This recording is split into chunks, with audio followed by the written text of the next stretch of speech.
जय होस् हौवा हौवा अनलाइन टेलिभिजन हेरेर बस्नुभएका सम्पूर्ण मेरा उच्च आदरणीय मित्र बन्धुज्यूहरू सदाका झैँ यहाँलाई हार्दिक स्वागत तथा नमस्कार।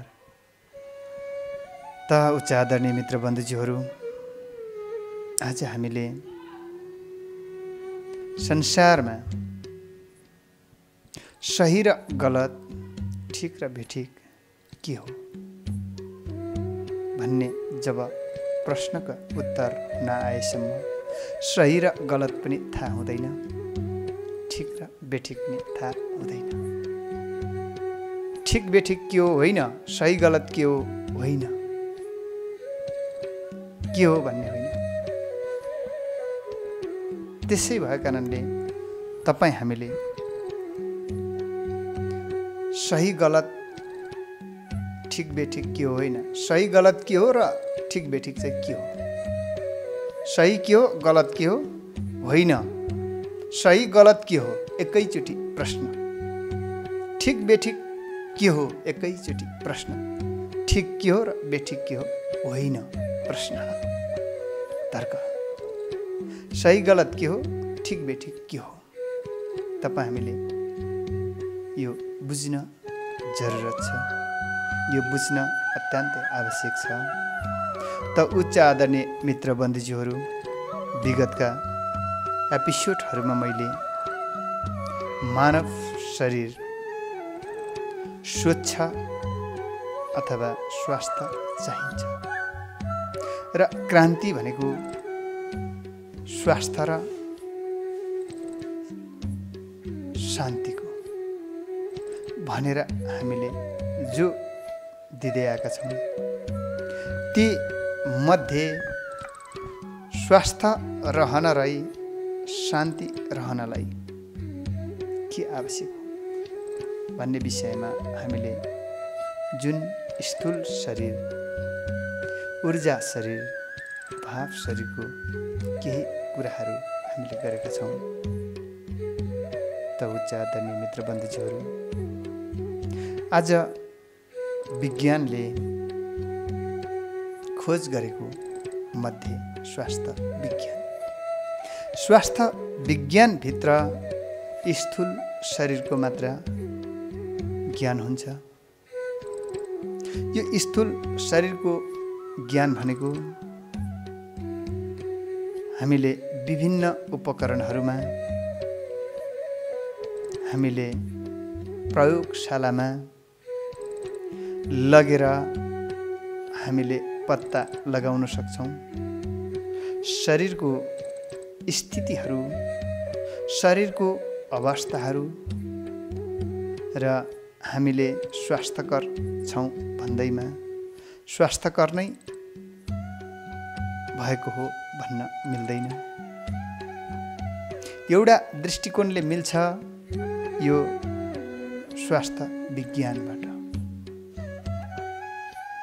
आध्यात्मकबाट हेर्ने भने यो दृष्टिकोण हो कि शरीरै तीनटा हुन्छ, अनि तीनटा शरीरको तत्त्व र पदार्थको पो प्रयोगशालामा त्यहाँ जाँचिन्छ। यो भाव शरीर र ऊर्जा शरीर त जाँचिँदैन थियो, तापनि अहिले विज्ञानले स्वीकारेको छ ऊर्जा शरीरको विषयमा, भाव शरीरको विषयमा। त उच्च आदरणीय मित्र बन्धुज्यूहरू, ऊर्जा शरीर के हो, भाव शरीर के हो, स्थूल शरीर के हो। स्थूल शरीर भनेको हामीले जो दृष्टिमा, देखिनुमा, चर्मचक्षुले, नाङ्गो आँखाले देख्न सकिने शरीरलाई स्थूल शरीर मान्नुपर्छ।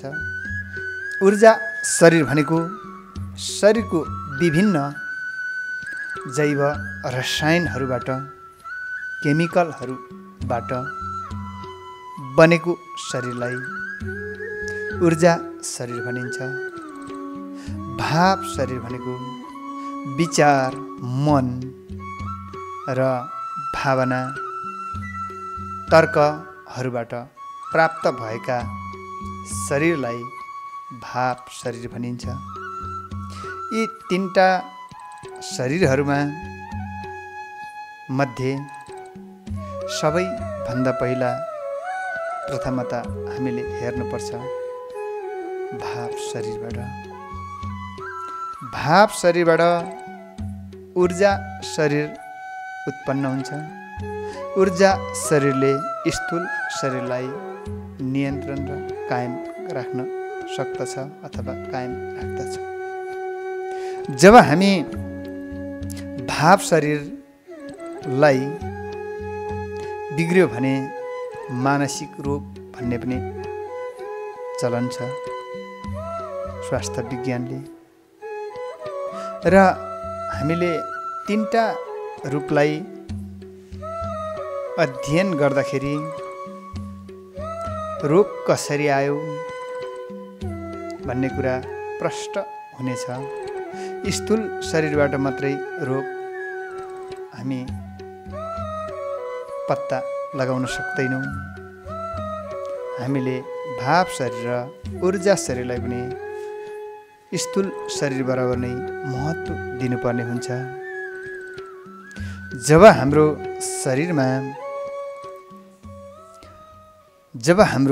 शरीरलाई यो त स्थूल हो, जे गर्दा पनि हुन्छ, जसो गर्दा पनि हुन्छ, यो हाम्रो ऊर्जा शरीर र भाव शरीरलाई नियन्त्रण गर्न सबैभन्दा महत्त्वपूर्ण विषय हो। जस्तो सानो उदाहरण मानिलिउँ। आज स्वास्थ्य विज्ञानले गरेको अध्ययन हेर्ने हो भने शरीरको जैव रसायन केमिकलहरू छिनछिनमा परिवर्तन हुँदो रहेछ भन्ने तथ्य छ। यस अर्थमा हो खुसी भएका बेला मेरासेल, डोपामाइन, मेलाटोनिन, सेरोटोनिन जस्तो केमिकलहरू अधिक विकास हुँदै गइरहेको अवस्थामा बुझिएको छ।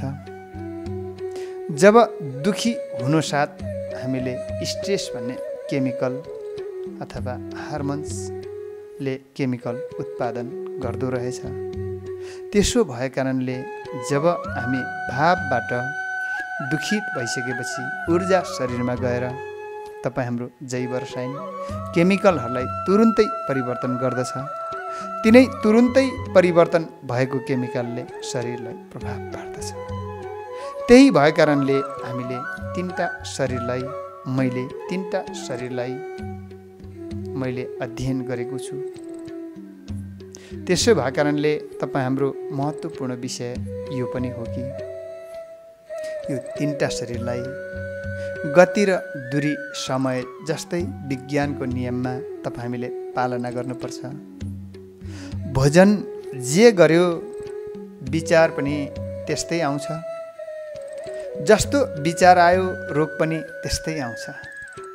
किनभने भोजनले ऊर्जालाई तयारी बनायो, ऊर्जाले फेरि शरीरको भावलाई पनि त्यस्तै बनायो। विरोधी भोजन, अपाच्य भोजन, अनाधिकृत भोजन, यी भोजनहरूको पनि सन्तुलन हुनुपर्छ शरीरमा। यो भोजनले एक प्रकारको जैव रसायनहरू शरीरमा निकाल्दछ।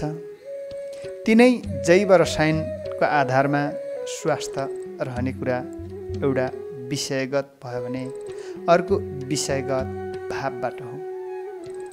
त्यसो भएको कारणले यी तीनटा विषयलाई एउटै लाइनमा गरेर तपाईँ हामीले बाँच्न, चलाउनु, गर्न सिक्नुपर्छ। त उच्च आदरणीय मित्र बन्धुज्यूहरू, आज संसारमा स्वास्थ्य विज्ञानको स्थूल शरीरको मात्रा, त्यो मध्येमा स्थूल शरीरको मात्रा आज स्वास्थ्य विज्ञानमा मेडिसिन साइन्सले, औषधि विज्ञानले अध्ययन अनुसन्धान गरेको अवस्था पाइन्छ। तर ऊर्जा शरीरको विषयमा, भाव शरीरको विषयमा अत्यन्तै कम्ती छ। र एकजना केमिस्ट्री डाक्टरले एकजना मान्छेलाई, त्यही मान्छेलाई अत्यन्तै खुसी बनाएको बेला उसको केमिकल मापन गरियो। पुनः तुरुन्तै तिनलाई रिस उठाए, दुखी बनाए। फेरि पुनः केमिकल जाँच्दाखेरि पहिलाको केमिकल अथवा खुसी हुने जुन मिरासेल डोपामाइन केमिकलहरू नभएर उसको स्ट्रेस हार्मोन्स केमिकलहरू तुरुन्तै रिलिज भएको अथवा तुरुन्तै उत्पत्ति भएको, परिवर्तन भएको तथ्यहरू सार्वजनिक गरेको पाइन्छ। त्यही भएको कारणले हामी स्वास्थ्य र खुसी तुरुन्तै नै हाम्रो आवश्यक यो उद्देश्य होइन, आवश्यकीय उद्देश्य होइन, यो आधारभूत आवश्यकताको रूपमा स्थापित हुनुपर्छ यो समाजमा। तब मात्रै यी मानव समाजहरू मुक्त पाउनेछ अथवा शान्ति पाउनेछ अथवा खुसी हुनेछ अथवा सन्तुष्टि हुनेछ। होइन भने आज सरदरमा मानौँ हामीले 8 अर्ब मान्छेहरूमा 2% मात्रै साँच्चीकै बुझेका मान्छेहरू छ। यी मान्छेहरूमा मानवीयता छ।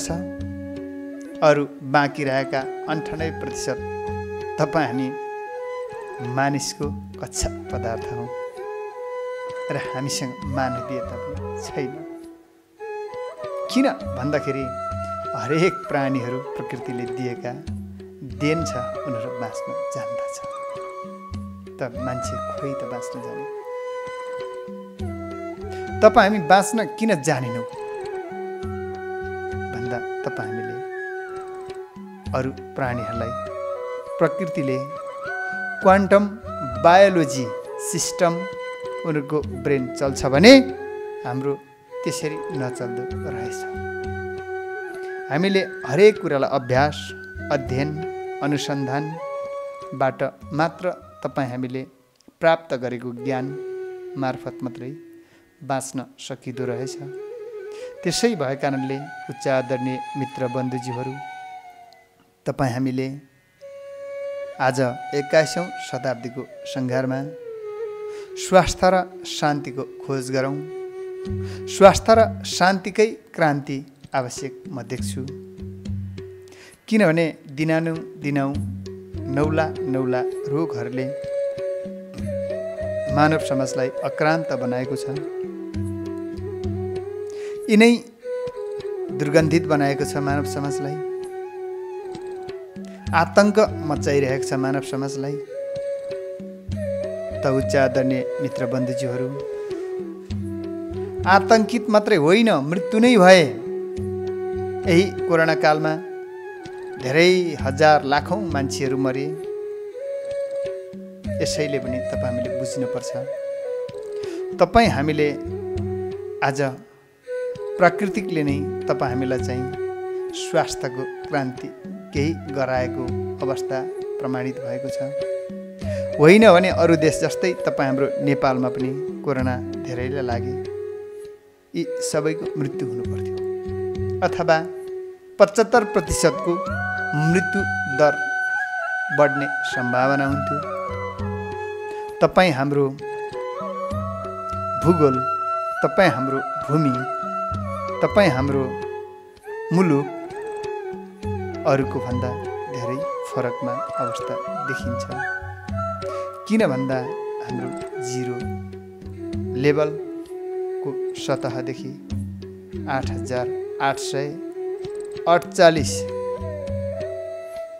मिटर पोइन्ट अहिले त 86 पनि बढ्यो, कति बढ्यो भन्ने कुरा मैले सुनेको छु यता कता। त्यस्तो हाइट भएको भूगोलमा हामी जन्मेका प्रकृतिका महान सपूतहरू हौँ। हामीले बाँच्न अझ पनि जानेका छैनौँ। बाँच्न सिक्नुपर्छ। बाँच्नको लागि दीर्घजीवी अथवा लामो आयु बनाउनुपर्छ। लामो आयु बनाउनलाई स्वास्थ्यकै पुनः क्रान्ति हुनुपर्छ। हामी यो कुरा बुझ्न जरुरत छ। यदि होइन भने तपाईँ हाम्रो मृत्यु अकालमा हामीले स्वीकार्नु पर्ने हुन्छ। यिनै अकालमा मृत्यु स्वीकार्नको निमित्त पनि आज हामीले स्वास्थ्यको क्रान्ति किन नगर्ने? हामीले स्वास्थ्यको क्रान्ति गर्नै पर्छ। यो उद्देश्य मात्रै होइन त उच्च आदरणीय मित्रबन्धुजीहरू, यो आधारभूत आवश्यकताको रूपमा मान्नुपर्छ। यो अत्यन्तै आधारभूत आवश्यकताभित्र पर्ने चिज हो। त्यही भएर आज 21औं शताब्दीमा तपाईँ हामीले अझ पनि बुझेको कुराहरू पचाउँदै लगियो भने तपाईँ हाम्रो सन्तान शाखा अथवा जेनेरेसन त हामी अकालमै मृत्यु भयौँ, पीडित भयौँ। आउने हाम्रा शाखा सन्तानहरू सन्ततिहरू पनि यिनीहरूलाई कहिले शान्ति, मुक्ति र आनन्द प्राप्त गर्ने छैन। आज धर्मले भनेको छ शान्ति दिन्छु, आज पैसाले भनेको छ शान्ति दिन्छु, आज मान पद प्रतिष्ठाले भन्दो शान्ति दिन्छु। होइन, जति खुसी रहने, जति शान्ति रहने आफै भित्र खोज्नुपर्छ। त उच्च आदरणीय मित्रबन्धुजीहरू, जब यसको वास्तविकता तरिकाहरू खोज्ने सिस्टमहरू जब पत्ता लगाइएन भने तपाईँ हाम्रो एउटा कहानी छ, कुहिरोको काखमा धोबीको कुकुरै बन्नु। त यसै सन्दर्भमा हाम्रा महाकवि लक्ष्मीप्रसाद देवकोटाका मलाई सम्झना आयो। उहाँले धेरै काव्यहरू लेख्नुभयो, महाकाव्यहरू लेख्नुभयो, कवि कथा सङ्ग्रह इत्यादि लेख्नुभयो। उहाँ महाकवि बन्नुभयो। महाकविले नेपालमा विभूषित गरियो। उहाँले विभिन्न प्रकारका विभूषणहरू प्राप्त गर्नुभयो। उहाँ मृत्यु अवस्थामा कहाँ भयो मृत्यु भन्दा तपाईँ हाम्रै काठमाडौँको वीर हस्पिटलमा बिरामी अवस्थामा पुर्याइएछ र त्यही उपचारको क्रममा उहाँको मृत्यु भएछ। मृत्यु भइसकेपछि उहाँको मृत शरीरलाई केही आफन्त व्यक्तित्वहरूले उठाउनु भएछ। उठाउन खोज्दाखेरि सबै कुरा त्यहाँको बेड ओछ्यानहरू पल्टाइयो, सिरानी पल्टाइयो। त्यो सिरानी मुनि एउटा कागजको टुक्रा भेटिएछ। ती कागजको टुक्रा हेर्दाखेरि निकै राम्रो छन्द लय मिलाएको कविता पो मुक्तक पो जस्तो रहेछ। र अरू मित्रबन्धुजीहरूले पढ्नु भएछ। रहेछ जीवन निशा समान, रहेछ जीवन निशा समान, जिउँदा छँदा आए न ज्ञान, न ज्ञान भो न भक्ति भो न भो विवेक, आखिर रहेछ श्री कृष्ण एक। जीवनभरि कुनै देवी देवता धर्मलाई नस्वीकार्ने नास्तिक अझ कवि लक्ष्मीप्रसाद देवकोटा ज्यूले मृत्यु हुने बेला पो बुझ्नु भएछ त्यो कुरा त। सायद उहाँले त्यो भन्दा अघि नै स्वास्थ्यको विषयमा, आध्यात्मको विषयमा, धर्मको विषयमा र विज्ञानको विषयमा, पुनः सबै विषयमा केही ज्ञान भएको थियो हो भने साँच्ची नै यो कविता लेखिँदैन थियो होला भनेर हाम्रा विज्ञ मित्र बन्धुज्यूहरूको व्याख्या विश्लेषण छ। त्यही भएको कारणले हामी निशा जस्तो जीवनलाई, सरफ जस्तो, रक्सी जस्तो, चुरोट जस्तो, गाँजा जस्तो, खैनी जस्तो जीवनलाई हामी उपभोग गर्दैछौँ। हामी जिउँदा हुँदा, जिउँदा भन्दैमा सानो बाल्य अवस्थामा जिउँदा नै हो र पुनः हाम्रो उमेर घट्दै गल्दै जाँदा पनि जिउँदा नै हो। तर त्यो जिउँदा त्यसको अर्थ हुँदैन जुन हामी हाम्रो सशक्त हाम्रो शरीरले काम गर्दाको अवस्था जिउँदा भनिन्छ। आखिरी जीवन त निशा जस्तो बनाइएछ, जिउँदा हुँदा त ज्ञानै आएनछ। अब मर्ने बेला अद्भुत ज्ञान आएछ। अब यो ज्ञान हाम्रो कसले सुन्ने, कसले बुझ्ने? आखिर केही रहेनछ। भगवान श्रीकृष्ण पो रहेछ त सर्वोत्कृष्ट त भन्ने खालको उहाँको आशय, लक्ष्य, अभिप्राय जो छोडेर जानुभएछ। त उच्च आदरणीय मित्र बन्धुहरू, स्वास्थ्य हामीले पहिलो प्राथमिकता हो, दोस्रो शान्ति हो। यस सन्दर्भमा म पुनः फेरि यहाँहरू समक्षमा उपस्थित हुने नै छु भन्दै यहाँहरूसँग म बिदा माग्ने अनुमति चाहन्छु। जय होस्। हौवा हौवा अनलाइन टेलिभिजनका प्रस्तुता जीवनजीत राईज्यूलाई पनि म मुरी धन्यवाद, हार्दिक कृतज्ञता नमन गर्दछु। जय होस्।